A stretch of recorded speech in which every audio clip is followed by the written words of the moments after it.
Muy buenas tardes. Gracias a todos los que están presentes en este webinar.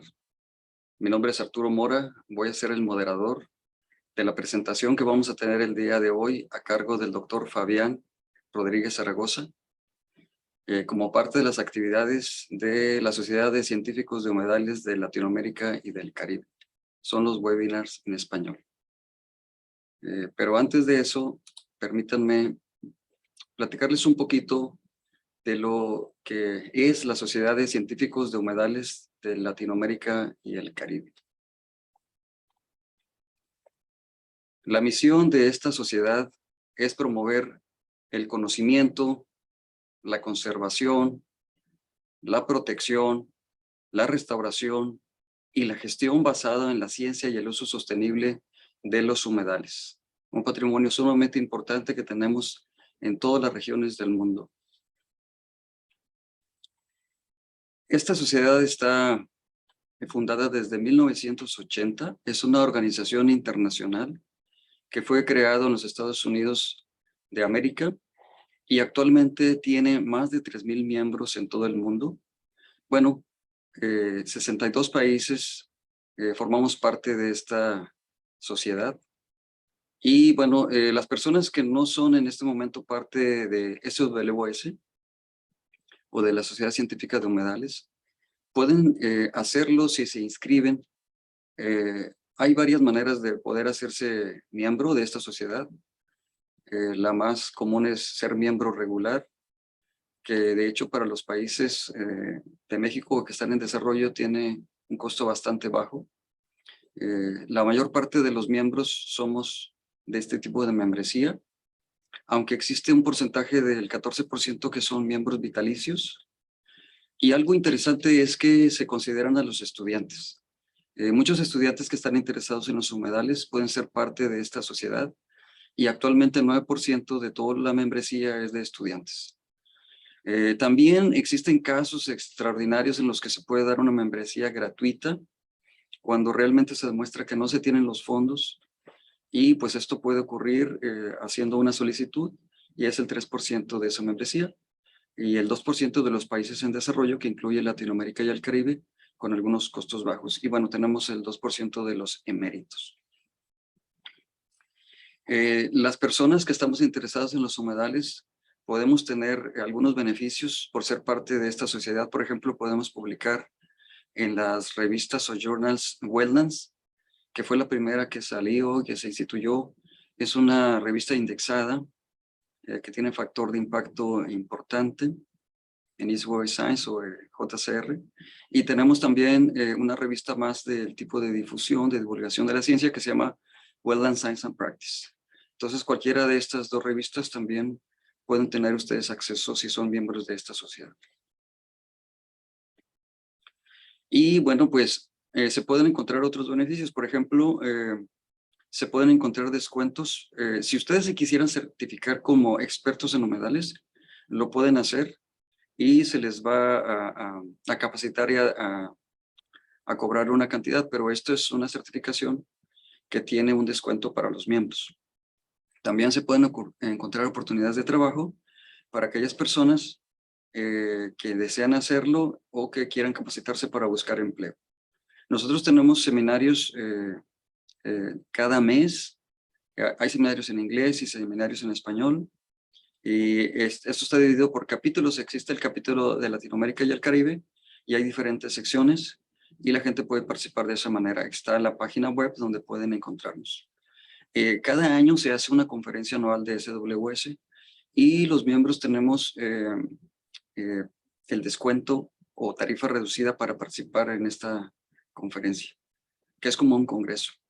Y bueno, existen becas y programas especializados para los estudiantes que no pueden pagar en ocasiones y bueno, pueden pagar una cantidad menor. Las personas que participan, por ejemplo, que se registran para tomar un webinario como este, se les puede dar un certificado de asistencia, o las personas que están participando, en este caso, nuestro ponente, se le dan un certificado donde equivale a un porcentaje de horas de una universidad. Entonces eso puede ser importante para ellos. Los webinars pues se están haciendo mensuales, como les decía, pueden ser en inglés y pueden ser en español, y están en nuestra página y nos pueden encontrar en la red. Muy bien, bueno, voy a detener aquí la presentación para que pedirle al ponente que ponga su portada, pero antes voy a hacer una lectura de quién es nuestro ponente. El doctor Fabián Rodríguez Zaragoza, él es licenciado en Ciencias Biológicas por la Universidad de Guadalajara, tiene una maestría en Oceanografía Costera y tiene un doctorado en Ciencias Marinas por el CINVESTAB. Realizó un postdoctorado en el Instituto Antofagasta de la Universidad Antofagasta de Chile. Es profesor investigador de el CUCBA, esto es en México, en Guadalajara, y pertenece al Sistema Nacional de Investigadores con el nivel 2. Ha publicado 85 artículos científicos y es coautor de 4 libros y 8 capítulos de investigación, divulgación y docencia. Ha participado en numerosos congresos nacionales e internacionales. Imparte actualmente cursos a estudiantes de licenciatura y de posgrado y que son reconocidos por el CONACYT. Ha titulado 8 estudiantes de licenciatura y 8 de maestría, tiene 6 de doctorado y ha recibido 3 postdoctorantes y una cátedra CONACYT. En la Universidad de Guadalajara, el doctor Rodríguez estableció las líneas de investigación, biodiversidad y funcionamiento de ecosistemas de arrecifes de coral en el Pacífico mexicano y occidente del Mar Caribe, ecología microbiana y marina, ecología molecular y taxonomía de organismos acuáticos. Es lo que ha impartido. Ha obtenido distintos proyectos científicos financiados por PRODEP, por el CONACYT, por la Universidad de Guadalajara. Por último, el doctor Rodríguez recibió varios reconocimientos por su desempeño académico como parte del Gobierno de México, la Universidad Autónoma de Baja California, CRT, WWF y por 12 generaciones de biólogos de la Universidad de Guadalajara. Pues los dejo con el doctor Fabián Alejandro Rodríguez Zaragoza. Voy a dejar de compartir para que él nos comparta su presentación. Muchas gracias, Arturo, por la presentación. Voy a iniciar con compartir mi pantalla. ¿Me comenta si se ve de manera correcta, por favor? Claro. Ahí está muy bien. Ok, parece que ya se ve, ¿verdad? Sí, adelante. Bien, pues muchas gracias por la presentación y gracias por la invitación también a este webinar. El tema que les quiero compartir es lo que hemos estado trabajando recientemente en el laboratorio que me tocó instrumentar en la Universidad de Guadalajara y se titula Biodiversidad y Funcionamiento de Ecosistemas de Coral, y voy a presentar algunos estudios que hemos estado realizando desde el nivel de microorganismos hasta estudios a nivel de ecología de comunidades y de ecosistemas. Todo esto, bueno, con el fin para tener información que facilite o apoye las estrategias de conservación.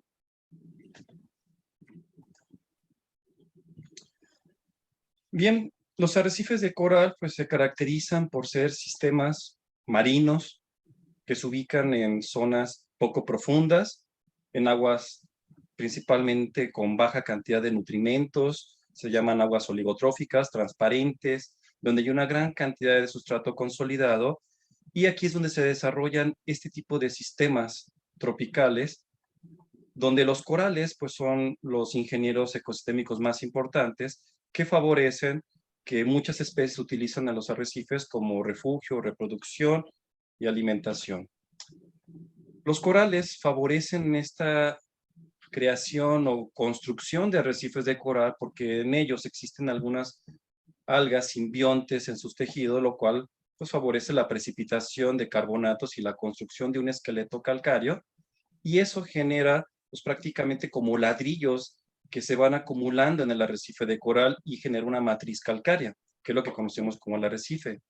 Los corales también tienen una diferencia importante en las morfologías de las colonias que presentan, y por ello, pues los corales favorecen que haya una mayor tridimensionalidad o espacios que son ocupados por una gran cantidad de especies, y esto pues genera pues una gran cantidad de nichos ecológicos.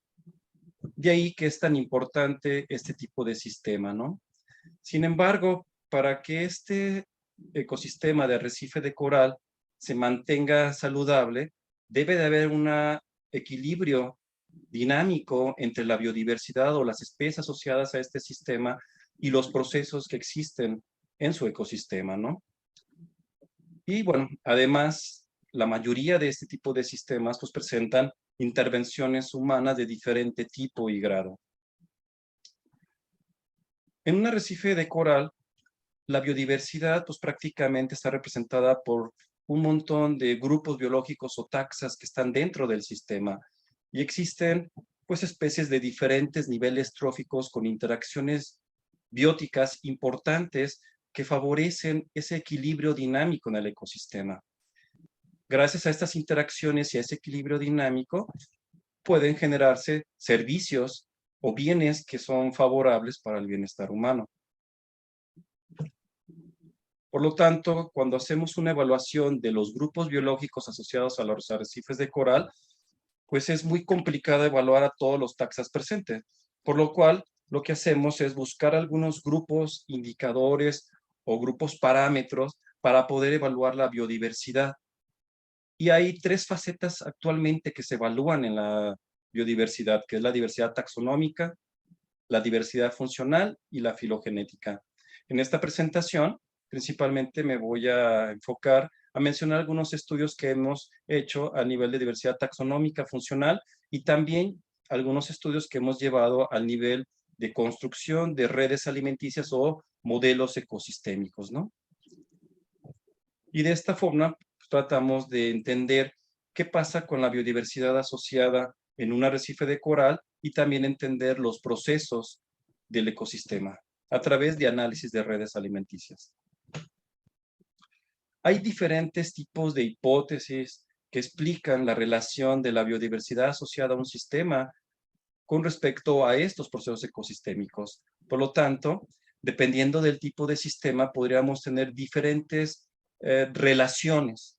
Entre las más actuales que hemos observado para arrecifes de coral están las de redundancia ecológica, donde existen diferentes especies con papeles funcionales similares, ¿no? La cual teóricamente incrementaría al haber mayor biodiversidad. También existen otros tipos de hipótesis relacionadas como la de remaches, donde el sistema puede estar cambiando en diferentes estadios o tener diferente equilibrio dinámico en función de las pérdidas o ganancias de biodiversidad, ¿no? Esta relación entonces entre biodiversidad y los procesos del ecosistema, pues favorecen los servicios ecosistémicos de provisión, regulación, culturales, de soporte, y prácticamente pues son un resultado de la interacción biológica de las especies, del ciclamiento de energía, de materia, etcétera, ¿no? Y esto pues definitivamente favorece el bienestar socioeconómico humano. Los arrecifes de coral son caracterizados por sistemas importantes para la economía de las poblaciones humanas que están cercanos a ellos, ¿no? Debido a que uno de los servicios importantes es, por ejemplo, la producción de proteína, ya que por actividades pesqueras podemos obtener alimento para autoconsumo de las poblaciones locales, pero también productos pesqueros de importancia comercial. Favorecen, por ejemplo, los ciclos biogeoquímicos por la captura de carbonatos en las matrices calcáreas. Por supuesto, los arrecifes de coral pues generan sistemas que tienen una belleza escénica importante y por ello son utilizados para muchas actividades de recreación y turismo, ya sea por actividades de buceo libre, autónomo, etcétera. Otro de los servicios ecosistémicos que proveen los arrecifes de coral, pues es la producción continua de sedimentos generados por los materiales calcáreos que precipitan los corales, y esto favorece que existan playas blancas con arena fina, de característica o de belleza paisajista muy agradable para el turismo. Por ello, hay una gran cantidad de desarrollo urbano, costero y turístico cerca de los arrecifes de coral. Pero además, los arrecifes de coral también brindan un servicio ecosistémico al proteger a las playas de los oleajes de tormenta durante huracanes o meteoros importantes. También se pueden obtener una gran cantidad de bioproductos o de sustancias de interés para la medicina o para interés biotecnológico. Así que, bueno, los arrecifes de coral son sistemas muy, muy importantes en las zonas tropicales del planeta. Tradicionalmente se han evaluado de manera así general los sistemas ecológicos y no solamente arrecifes de coral, muchos tipos de ecosistemas, evaluando solamente el sistema ecológico o bien de manera separada el sistema social, ¿no? Y bueno, hay una interconexión importante entre los sistemas ecológicos y sociales, ya que gran parte de la sociedad humana pues depende mucho de todos estos tipos de servicios ecosistémicos que dependen de la biodiversidad y de la salud realmente del ecosistema, de que se mantengan esas interacciones, la composición, la distribución y abundancia de las especies en un nivel favorable, ¿no? Para poder mantener esos componentes del ecosistema y definitivamente esto pues genera este bienestar socioeconómico a un humano. Actualmente ya hay nuevas estrategias donde ahora los ecosistemas se consideran como socioecosistemas, donde prácticamente todo está vinculado y la propuesta es evaluar y entender bien los ecosistemas, pero desde una perspectiva de la intervención y uso del humano, ¿no? Y esto pues indica que ahora cuando hagamos evaluaciones de la condición de los sistemas, pues tenemos que considerar siempre la intervención humana o una covariable que represente, o varias covariables que representen esta intervención humana en los sistemas. Los ecosistemas prácticamente es como una maquinaria con un engranaje muy detallado, muy particular, y el equilibrio dinámico que presentan pues puede ser muy frágil en algunas ocasiones. Por lo tanto, las intervenciones humanas pueden cambiar ese equilibrio dinámico y generar que los ecosistemas pues pierdan servicios ecosistémicos o se pierdan procesos ecosistémicos, y esto genera posiblemente hasta cambios irreversibles en el sistema, o bien que el ecosistema cambie a otro tipo de sistema donde otras especies pueden predominar y cambie por completo los procesos ecosistémicos. De ahí que es importante entender la relación entre la biodiversidad, las diferentes facetas de la biodiversidad y los procesos del ecosistema.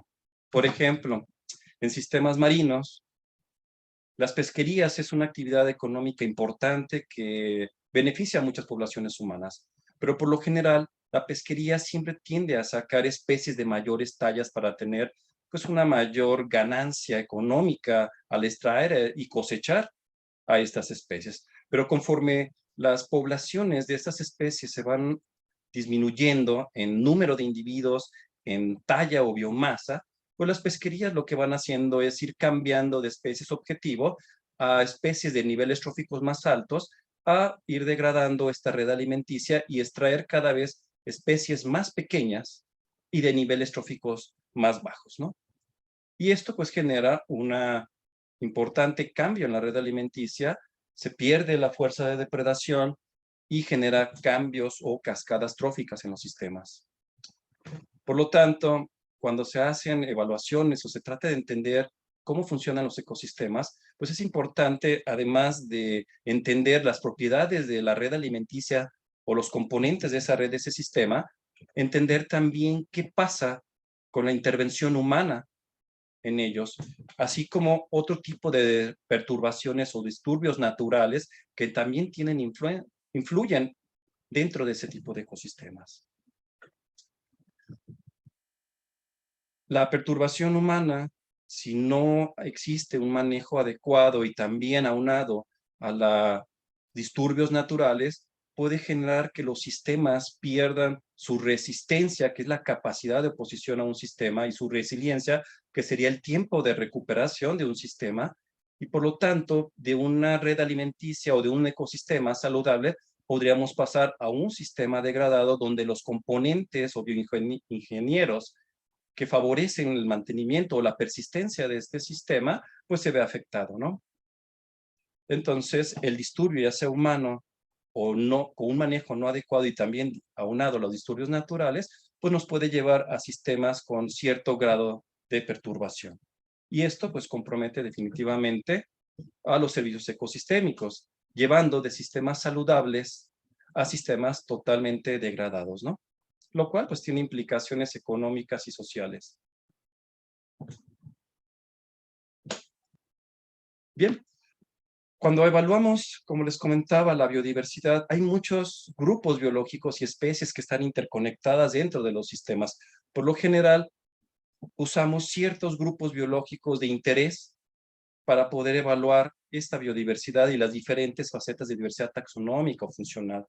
En nuestro grupo de trabajo y en nuestro laboratorio, pues hemos trabajado con diferentes especies como equinodermos, crustáceos, peces, corales, etcétera. Y actualmente también hemos incluido la evaluación y tratamos de conocer la parte de las bacterias asociadas a diferentes organismos arrecifales para entender cuál es su diversidad, a qué especies están asociadas, en qué sustratos, si hay una variabilidad espaciotemporal o no, etcétera. Y esto mismo aplica para diferentes tipos de grupos biológicos.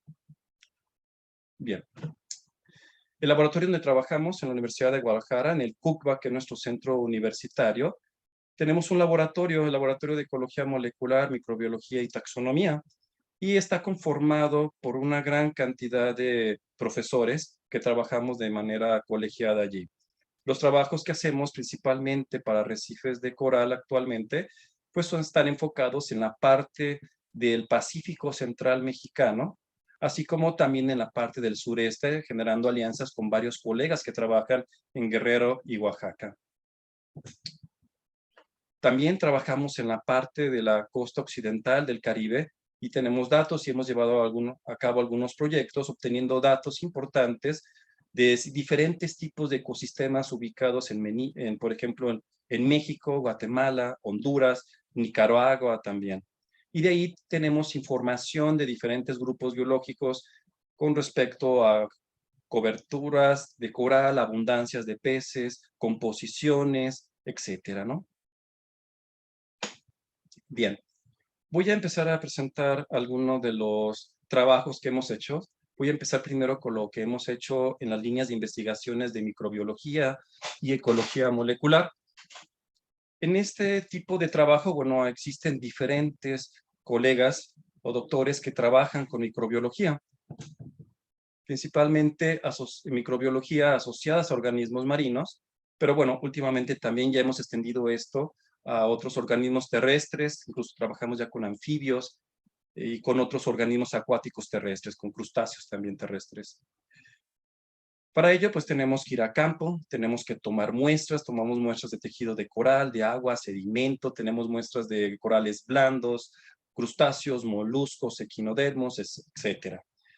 Y con todas estas muestras, pues hacemos una extracción de tejidos, hacemos cultivos para identificar cuáles son aquellas bacterias cultivables y que son importantes para cada uno de estos tipos de organismos.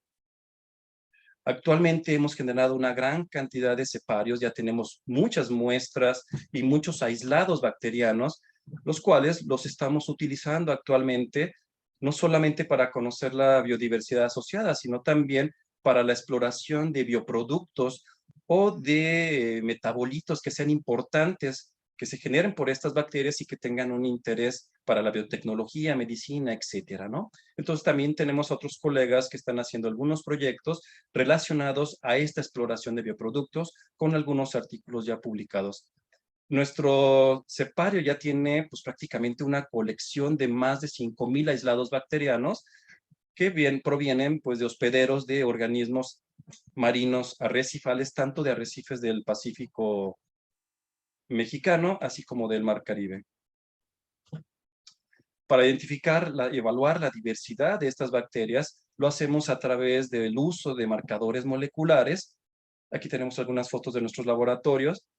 Y lo que hacemos es, utilizando ya sea por secuenciación Sanger, identificar algunas de las cepas de interés de bacterias cultivables que a lo mejor generan algún tipo de bioproducto importante, o bien para conocer esa diversidad de bacterias cultivables, o utilizamos también secuenciación de nueva generación usando metabarcoding y con secuenciación masiva conocer a mayor profundidad la diversidad bacteriana, ya sea en composición y abundancia de las mismas. Y esto lo hacemos pues para diferentes especies marinas. Este es un artículo que publicamos con Joyce Hernández, que ya es profesor con nosotros, fue uno de mis estudiantes de doctorado, y con este artículo fue el primero que publicamos para conocer cuál era ese ensamblaje bacteriano asociado principalmente a corales ramosos posilopóridos relacionados, ubicados en la parte del Pacífico Central mexicano. Para ello, pues llevamos a cabo todo un análisis espaciotemporal, identificamos la abundancia relativa de las principales clases de bacterias al nivel de la especie de Posilopora damicornis y Posilopora verrucosas, dos de los ingenieros ecosistémicos más importantes de los arrecifes del Pacífico, que presentan pues, la mayor distribución y cobertura, ¿no? Y también evaluamos, por supuesto, las bacterias asociadas al sedimento como el principal reservorio bacteriano en el sistema y también las bacterias que se encuentran en el agua de mar, la cual pues está prácticamente junto con los corales. Así que es muy importante evaluar estos sustratos de sedimento y agua, además de la variación espaciotemporal de estas especies de coral en 6 sitios que hemos estado trabajando en diferentes temporadas. Algo importante de este trabajo es que encontramos que las especies o los ensamblajes bacterianos presentan cierta especificidad en función si se encuentran dentro de las muestras de Posilopora damicornis o bien Posilopora verrucosa. Aquí tenemos los dos corales a la izquierda y a la derecha tenemos aquí el agua de mar y también tenemos aquí los sedimentos. Y hay diferentes OTUs, unidades operacionales taxonómicas operacionales de bacterias o consecuencias muy particulares bacterianas y son muy particulares o exclusivas de cada uno de los sustratos, ¿no? Y esto pues nos ha brindado información de entender y empezar a conocer la diversidad bacteriana asociada a ecosistemas de coral. Tenemos otro artículo que publicamos, por ejemplo, este año, pero también ahora no solamente para conocer la diversidad bacteriana. Ese es un trabajo que hicimos con Acropora palmata en sitios que están ubicados en el Caribe mexicano y en el Golfo de México, en las costas enfrente de Veracruz. Lo que hicimos aquí fue evaluar muestras de Acropora que estaban aparentemente sano y aparentemente enfermo con banda blanca, así como en agua y sedimento, para entender cuál sería la diversidad bacteriana asociada a este tipo de coral y a sus sustratos, ¿no? Y encontramos resultados interesantes donde igual a través de la evaluación de los principales géneros bacterianos y a través del uso de secuenciación masiva, encontramos que independientemente de la variabilidad espacial que se da entre el Golfo de México y el Caribe mexicano, existe una composición de bacterias relativamente distinta entre los diferentes sustratos. En este caso, en este ordenamiento de un análisis de coordenadas principales, tenemos en rombos o en diamantes rojos lo que es el agua de mar. Aquí tenemos el sedimento. Al centro tenemos la Acropora palmata, enfermo, y aquí tenemos las muestras de Acropora palmata aparentemente sano, ¿no? Y hay los grupos que favorecen este tipo de separación, los géneros bacterianos. Y sí encontramos que sí hay ciertos tipos de géneros que se encuentran de manera particular en cada una de estas condiciones del coral y en los dos tipos de sustrato. Cuando hacemos una evaluación de las abundancias relativas y de la dominancia de las especies, cuando evaluamos la Acropora palmata aparentemente sano y enfermo, pues hay diferentes géneros bacterianos que contribuyen en diferente abundancia relativa en estas dos etapas. Igual, también en sedimento y agua presentan una especificidad distinta con respecto a lo que hay en el Acropora palmata. Y estos son algunos de los trabajos que hemos estado haciendo para conocer esa biodiversidad asociada. Algo de lo que planteamos es que las bacterias podrían ser utilizadas en algún momento como un grupo indicador de la condición o salud del sistema en función de las condiciones de intervención humana o de las condiciones que prevalezcan en ese tipo de ecosistema. Este es otro artículo que estamos próximos ya a publicar. Ya lo tenemos ahorita solamente con correcciones menores, así mínimas ya, Y este es el trabajo de una postdoctorante, de Marta Austria Hernández, que trabajó con nosotros. Y aquí lo que evaluamos fue el microbioma núcleo particular de dos especies de coral, de Posilopora damicornis y Posilopora verrucosa, igual evaluadas en la parte del Pacífico Central mexicano. Estos son los mismos sitios de muestreos que son desde Isla Isabel, Islas Marietas, Chamela, Bahía Cuastecomate y Punta Melaque, y pues en Bahía de Manzanillo, ¿no? Estas zonas presentan diferentes sitios con diferente perturbación humana. Y con base en eso tratamos de identificar si había un diferente core microbioma particular para esos sustratos y si se podía relacionar a la diferente intervención humana. En esta gráfica les muestro cuál es la cantidad de los otus bacterianos exclusivos para cada una de estas especies de coral, agua, sedimento, y cuántos de estos otus bacterianos prácticamente están traslapados entre ellos. Para evaluar ese tipo de de este microbioma, pues simplemente tenemos que buscar cuáles son aquellas bacterias con cierta abundancia relativa particular y que sea representativa de estos grupos de muestras. En los resultados generales que tenemos para este análisis de bacterias, encontramos, aquí tenemos los diferentes sustratos, tenemos el agua de mar con un triángulo negro, pero los sedimentos, agua de mar con un círculo negro y las especies de coral. En un cuadrado blanco, Posilopora verrucosa, un triángulo punta hacia abajo en color blanco, Posilopora damicornis, y presentan diferente especificidad bacteriana o diferentes otus, como lo estamos viendo aquí. Y están separados. MH representa el nivel de perturbación o de estresores humanos dentro del sistema, y tenemos o bajos o en una relación de perturbación media-alta. Algo que estamos viendo aquí interesante es en color rojo tenemos todas aquellas muestras que están en una condición de perturbación media-alta, y esto es generado prácticamente simplemente por la composición y abundancia bacteriana. Aquí está al nivel de sustrato, aquí están los sitios de muestreo que también se separan. Hacia el lado derecho tenemos todos los sitios que presentan una condición de baja perturbación, y hacia la izquierda en color rojo son los que presentan un estresor humano considerado entre medio y alto, ¿no? Y las bacterias definitivamente están separando al menos la condición de estos sistemas, ya sea a nivel de sitio o bien también visto al nivel de sustrato. Entre los dos corales que utilizamos, Posilopora damicornis fue el más sensible, y existen diferentes familias que favorecen esas diferencias. Y estas son, por ejemplo, Plantomycetaceae y Pseudomonadaceae, algunas de las familias que más favorecen ese cambio para estas dos especies de coral y que son prácticamente indicadoras de una perturbación o de un estresor humano considerado en un grado de medio alto, ¿no? Bien. Cambiando ahora a otros grupos biológicos, hemos trabajado con peces, con corales, crustáceos, moluscos, equinodermos, etcétera, ¿no? Voy a presentar solamente algunos trabajos de los que tenemos para conocer la biodiversidad asociada a este tipo de sistemas.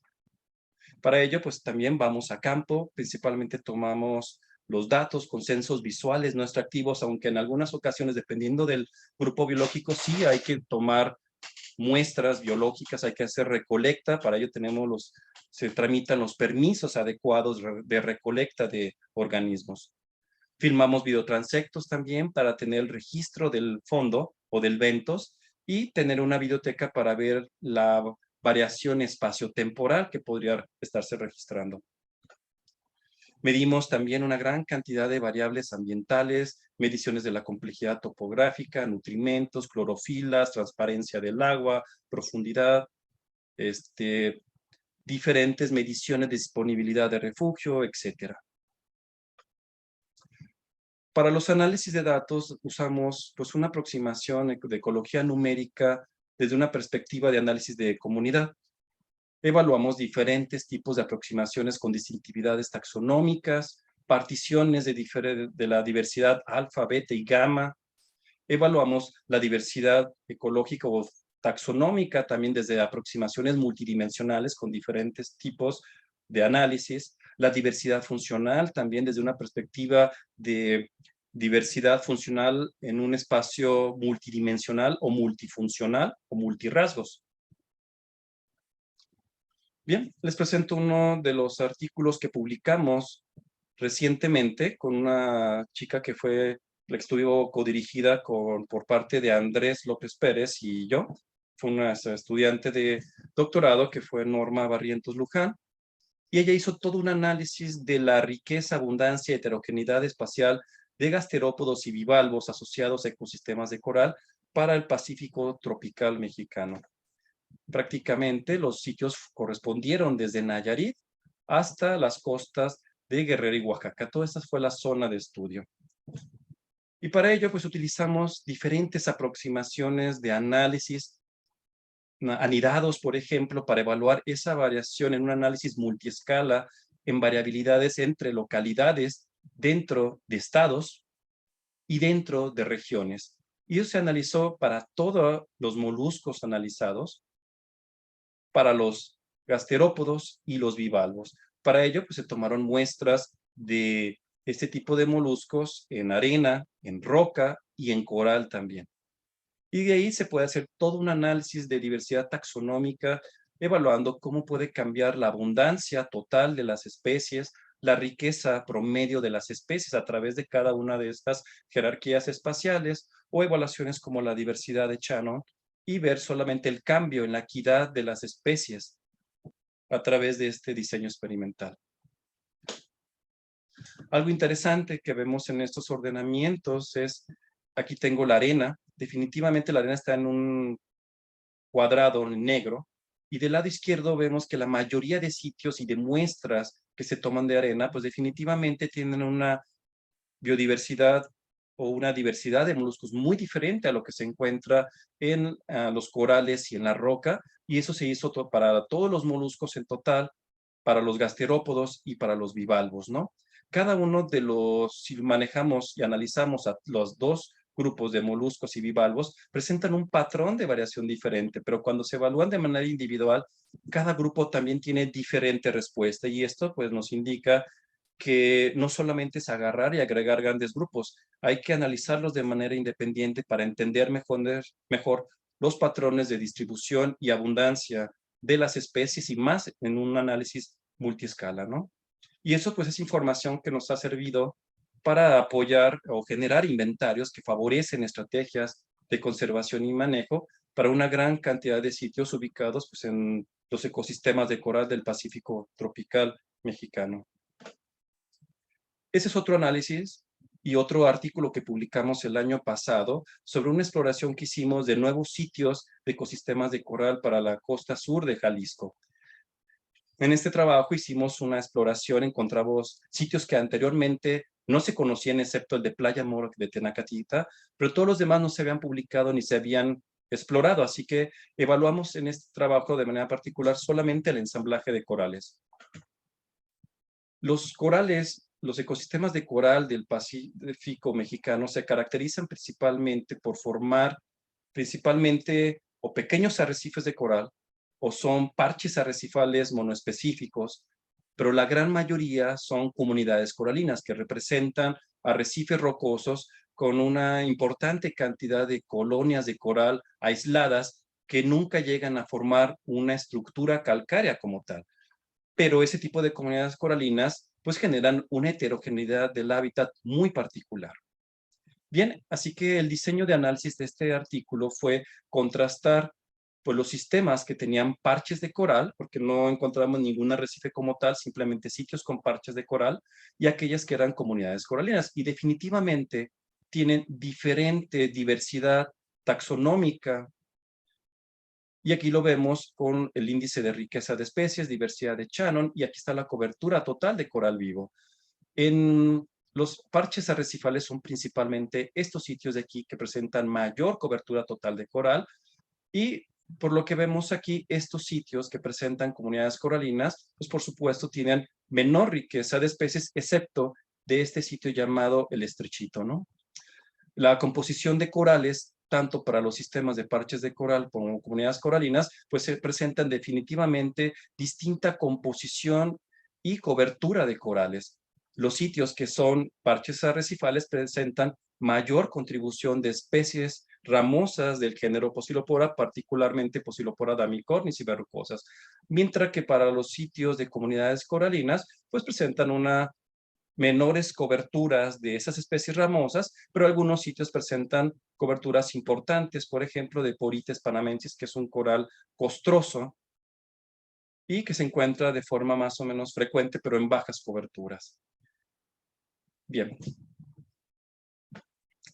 Los diferentes grupos bentónicos en estos sistemas de parches de coral y comunidades coralinas, pues también son diferentes. En color negro tenemos lo que es la cobertura total de coral vivo. En color rojo están las algas filamentosas que están creciendo sobre la roca. En color verde tenemos las algas calcáreas articuladas. En amarillo está la arena. Y así sucesivamente hay diferentes elementos del bentos y particularmente es muy distinta las condiciones de la estructura del hábitat bentónico de un sistema de comunidad coralina a los parches de coral. Y eso también nos permite tener información para saber cómo cambia esta estructura del hábitat antes o después de una perturbación.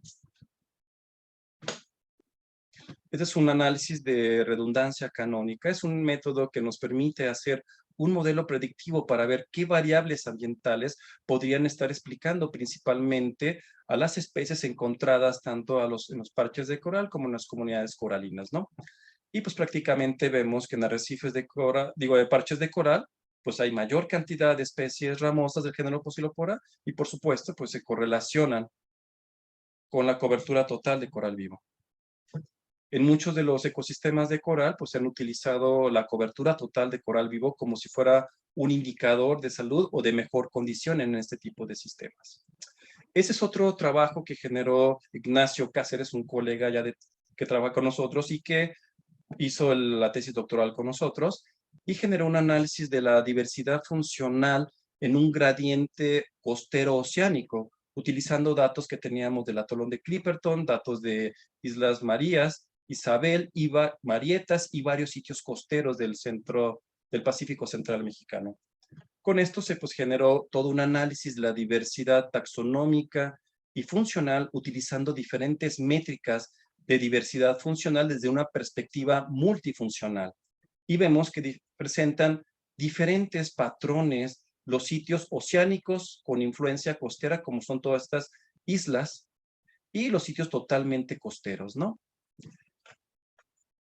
Cuando analizamos esto ya desde una perspectiva no univariada, simplemente agregando toda esta información en un método multidimensional como un ordenamiento de análisis de coordenadas principales, vemos que definitivamente la zona oceánica o las muestras que tenemos de las zonas oceánicas presentan diferente diversidad taxonómica y funcional con respecto a lo que se encuentran en un sistema con influencia costera y un sistema totalmente costero. Y esa es información importante de las facetas de diversidad taxonómica y funcional que son importantes para entender la biodiversidad asociada a este tipo de sistema.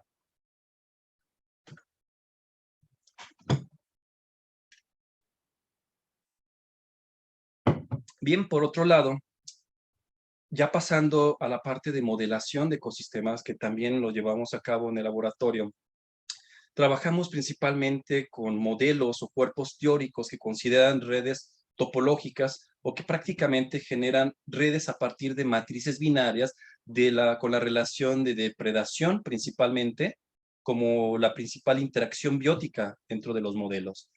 Construimos también modelos de balances de masas, donde ya es importante considerar, además de la interacción o las matrices de dieta, la biomasa que presentan los organismos, agregamos todos en grupos, las especies en grupos funcionales para generar modelos más realistas. Estimamos también parámetros de entrada de producción somática o de tasas de consumo, etcétera, para poder construir estos modelos. Y con ello, este tipo de modelos nos permite evaluar el crecimiento y el desarrollo de los ecosistemas o estimar macrodescriptores tróficos como los propuestos por la teoría energética de Odum.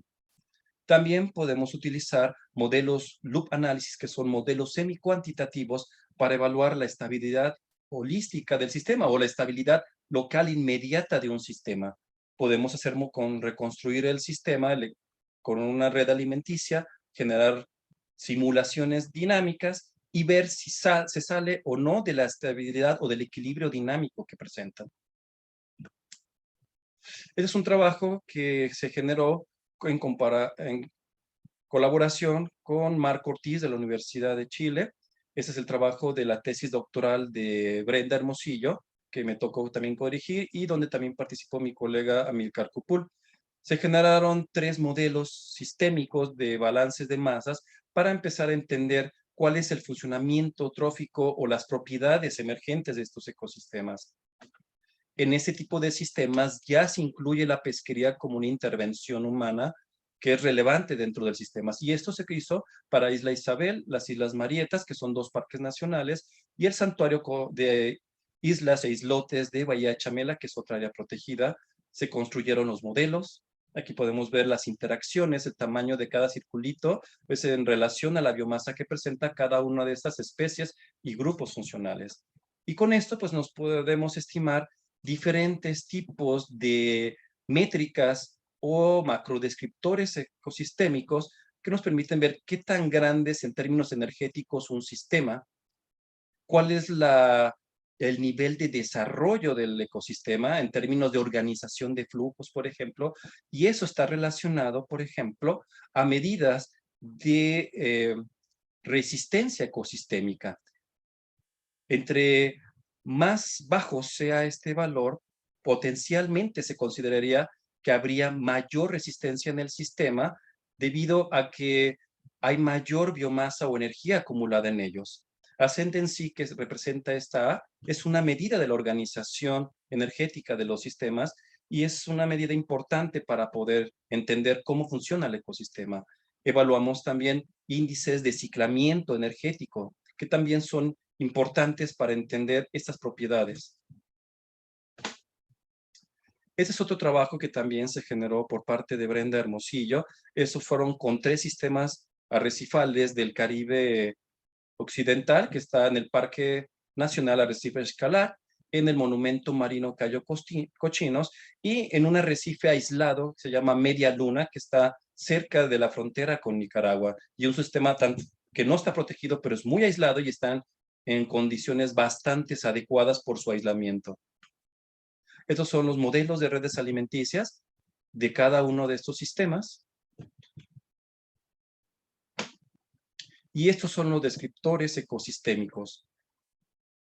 Bien, esto nos informa que, por ejemplo, el arrecife Media Luna que les estaba comentando, pues prácticamente presenta un mayor desarrollo y crecimiento del ecosistema. Sin embargo, también en términos energéticos es un sistema con mayor energía o mayor biomasa acumulada. Así que el aislamiento de este sistema y su baja perturbación humana, pues les da ciertas condiciones particulares. Sin embargo, pues eso es un sistema, a pesar de ser más desarrollado, con las métricas que estamos estimando aquí, es menos resistente porque tiene mejor organización de flujos, pero tiene menos energía para soportar prácticamente una perturbación. Dentro de estos sistemas, lo que hizo Brenda Hermosillo fue identificar lo que se llama un complejo de especies clave. Una especie clave es aquella especie que tiene un papel importante dentro del ecosistema, pero con una baja biomasa o abundancia. Sin embargo, una sola especie no mantiene el equilibrio dinámico de un sistema. Por lo tanto, lo que se hace actualmente es determinar los complejos de especies claves, que son diferentes grupos o especies que tienen papeles funcionales relevantes para mantener ese equilibrio dinámico y que además pues, presentan una baja abundancia o biomasa dentro del sistema.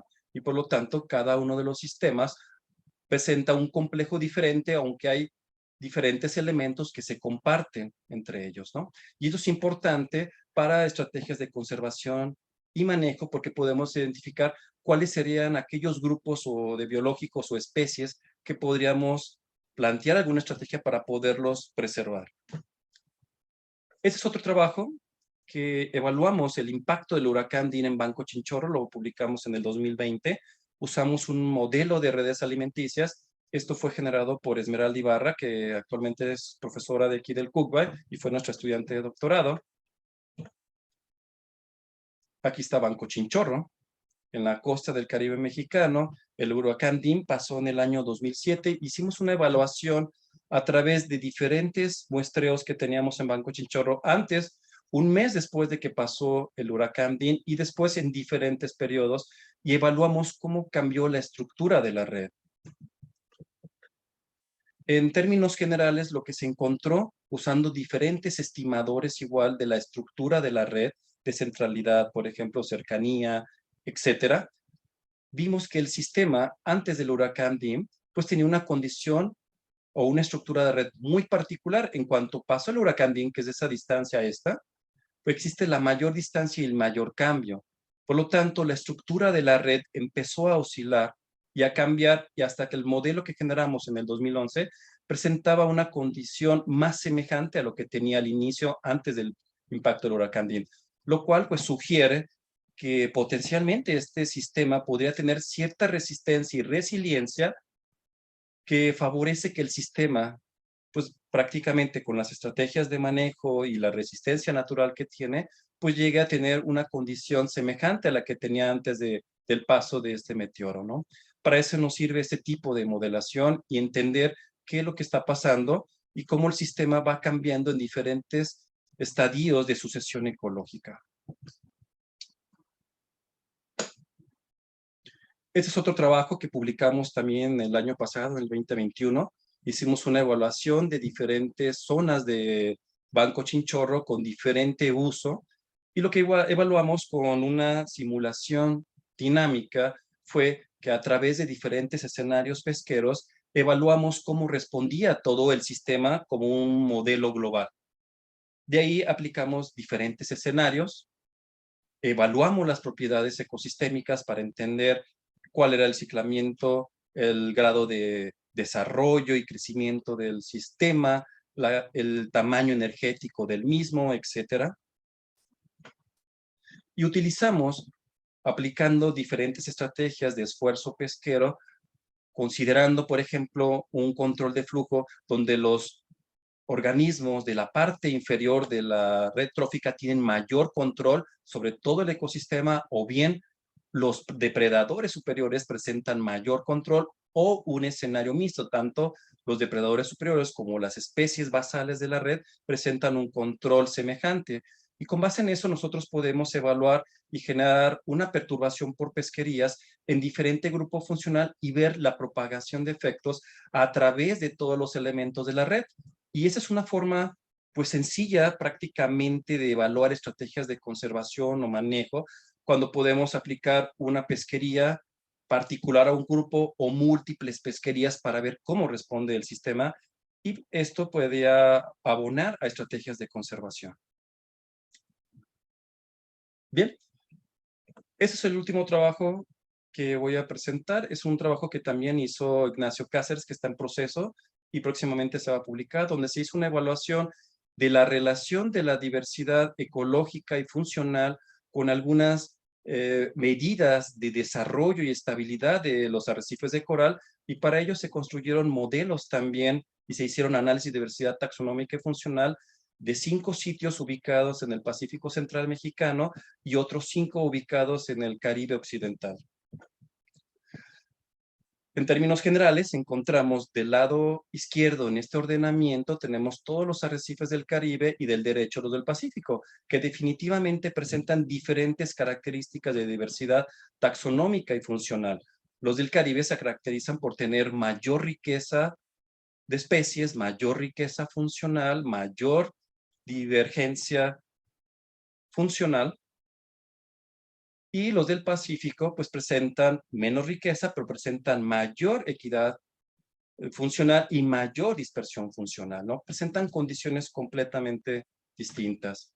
Cuando hacemos un modelo predictivo a través de un análisis de redundancia canónica, también encontramos que diferentes métricas de diversidad funcional y taxonómica se relacionan de manera distinta con métricas de estabilidad y desarrollo de ecosistemas. Por ejemplo, del lado derecho ahora están todos los arrecifes del Caribe, y encontramos que en el Mar Caribe por ejemplo, tenemos pues mayor diversidad funcional, pero también riqueza funcional, y esto está relacionado a medidas de estabilidad, de mayor estabilidad. En cambio, en el sistema del Pacífico mexicano, que están más relacionados a mayor equidad de especies y equidad funcional, presentan mayor resistencia funcional, que no es lo mismo.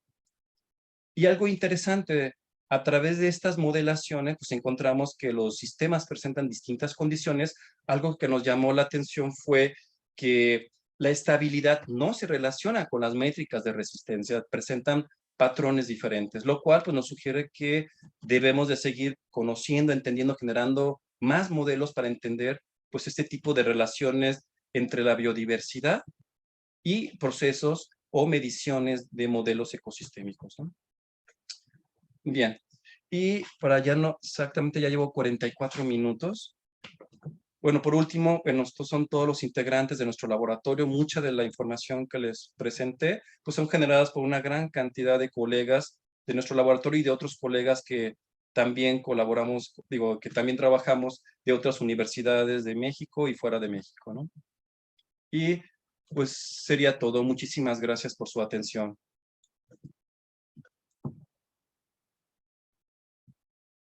Muchas gracias, Fabián.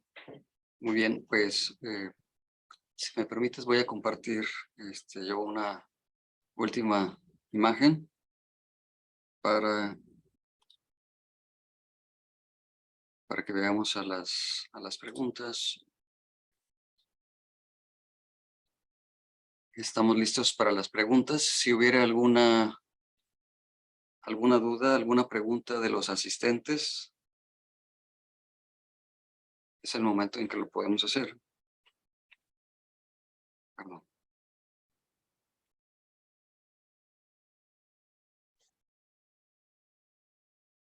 A lo mejor el tema es complejo. Pasar desde microorganismos hasta nivel sistémico realmente es complejo, es todo un reto, la verdad. Así es, sí, así es. Pero bueno, a ver, déjeme revisar aquí si tenemos algo. Ajá. Bueno, tenemos unas preguntas aquí. Hay una pregunta que dice, ¿cuál es la relevancia de entender la relación de la biodiversidad y los procesos del ecosistema de arrecifes coralinos? Esa es la pregunta. Bien, ¿cuál es la relevancia? Todos los ecosistemas están conformados por una gran cantidad de especies que interactúan. Cada especie tiene un papel funcional particular. Algunas especies comparten papeles funcionales semejantes, ¿no? La importancia de esto es que cualquier cambio que existe en la biodiversidad, tanto en diversidad taxonómica, que es en composición, abundancia y distribución de las especies, o que afecte los papeles funcionales de las mismas, pues va a tener una repercusión directa sobre los procesos del ecosistema. Entonces, si perdemos una especie, se puede perder un papel, una función y un proceso ecosistémico, y eso podría estar relacionado a un servicio ecosistémico que favorece un bienestar humano. Por ejemplo, en arrecifes de coral, si llega una mortalidad masiva, un evento de blanqueamiento y muere todo el coral es el principal ingeniero ecosistémico. Y a pesar de que hay diferentes especies con diferente morfología que generan muchos nichos ecológicos, al perder esta especie, el sistema cambia. Se va a otro equilibrio dinámico, a otro tipo de sistema, y se pierden entonces funciones, por ejemplo, la protección de las costas, el que el sistema sirva como un vivero para que muchas especies de interés comercial lleguen al sistema, escapen de la depredación, y pues prácticamente puedan seguir sus diferentes estadios de crecimiento y lleguen a la etapa adulta, ¿no? Entonces estaríamos perdiendo todas esas funciones o propiedades y servicios. No tendríamos más arena, por ejemplo, que se acumule en las playas, etcétera. Hay muchísimas cosas que se podrían perder. Entonces, Sí, un la desastre. biodiversidad es fundamental preservarla, y sobre todo la biodiversidad garantiza la resistencia natural de los ecosistemas, que es la forma más fácil de poderlos preservar. Muy bien. Tú hablaste de las bacterias en varias de las diapositivas. ¿Por qué estudiar las bacterias? ¿Por qué es relevante estar estudiando estos organismos tan pequeños? Poca gente estudia las bacterias, pero ¿por qué los arrecifes de coral? ¿Cómo se puede relacionar estos dos grupos, en este caso los corales, con las bacterias para el estado de salud del ecosistema? ¿Qué relación puede ser? Mira, los corales tienen una relación que se llama el holobionte. Hay diferentes microorganismos que viven en el coral. Y estos microorganismos son bacterias, son hongos, son muchos tipos de microorganismos, en particular las bacterias. Las bacterias, pues, son parte de esa microfauna asociada al coral que vive sobre el coral o dentro del tejido del coral también, o en el esqueleto del coral. Y muchas de estas bacterias he observado que tienen una especificidad a ciertas especies de coral, la cual pues se llega a mantener independientemente a veces de la variación espacial. Lo importante de esto es que estas bacterias pues pueden generar metabolitos que favorezcan la salud del mismo coral cuando llegan ciertos patógenos. Entonces, las mismas bacterias generan consorcios bacterianos que favorecen la salud del sistema. Si las condiciones cambian y cambian esta composición y dominancia o abundancia relativa de las bacterias, el coral puede llegar a enfermar o puede tener algún tipo de estrés que pues prácticamente lo puede poner más vulnerable, ¿no? De ahí que es importante. Y no solamente en corales, en muchos organismos marinos, pues tienen este holobionte o esas bacterias asociadas, ese consorcio bacteriano asociado, pues que favorece que tengan esa salud de los organismos como tal, de manera natural. Pues ha sido muy interesante. Lástima que no tenemos más tiempo. Pues muchas gracias, Fabián, por esta excelente plática, excelente conferencia que nos ha dado en este webinar. E invitamos a todas las personas interesadas en los humedales, que bueno, hay humedales de agua dulce, humedales marinos, como en este caso. Pueden hacerse miembros de la Sociedad Científica de Humedales. Muchas gracias a Brena, que nos está apoyando ahí en los controles, y bueno, pues nos despedimos en este momento de todo el público que nos ha estado escuchando. Muchas gracias. Muchísimas gracias por la invitación, Arturo. Fue un placer. Hasta luego.